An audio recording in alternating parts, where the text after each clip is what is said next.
আজকে আমরা বিচারের দাবি নিয়ে দাঁড়িয়েছি। আপনারা খেয়াল করে দেখেছেন, গত 2 দিন ধরে জাতীয় নাগরিক পার্টি এনসিপি নেতৃবৃন্দের উপরে হামলা চলছে।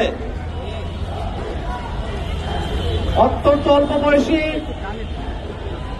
জাতীয় ছাত্র শক্তির কর্মী আরিফ চৌধুরীকে রড দিয়ে চোখে আঘাত করা হয়েছে।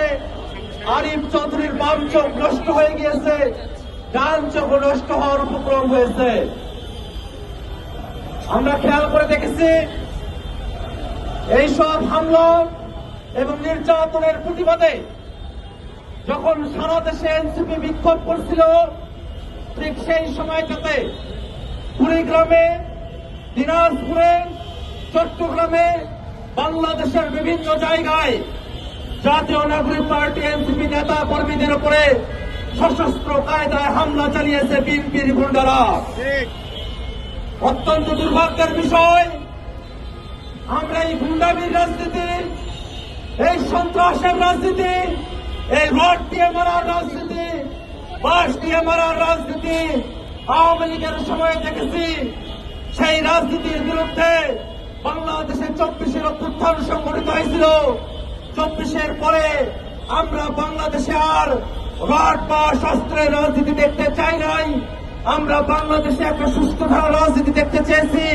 কিন্তু দুর্ভাগ্যের বিষয়, আজ জাতীয় নাগরিক পার্টি এনসিপি নেতা কর্মীদের উপরে বিএনপির গুন্ডারা, ছাত্রদল যুবদলের গুন্ডারা তারা রড বাঁশ দিয়ে তারা হামলে করছে।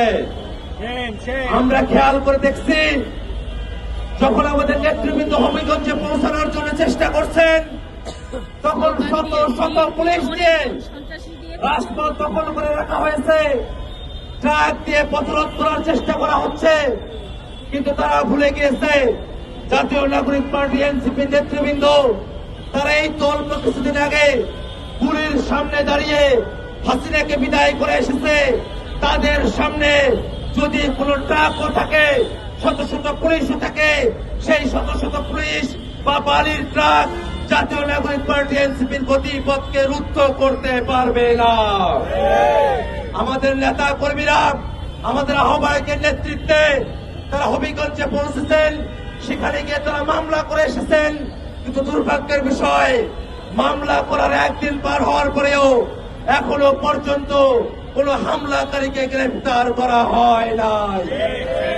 এইসব হামলাকারী তারা শুধু হামলা করছে না, হামলা করার পরে তারা উল্লাস প্রকাশ করছে।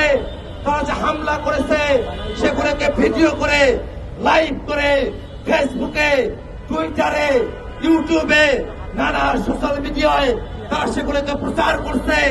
যেন বিএনপি থেকে তাদেরকে নির্দেশ দেওয়া হয়েছে, হামলা করো, ফুটেজ রাখো। যদি হামলার ফুটেজ থাকে তাহলে এই হামলাকারীকে দল থেকে পুরস্কৃত করা হবে, এমন আশ্বাসের ভিত্তিতেই তারা এই হামলাগুলো ফেসবুকে প্রচার করার সাহস দেখাচ্ছে।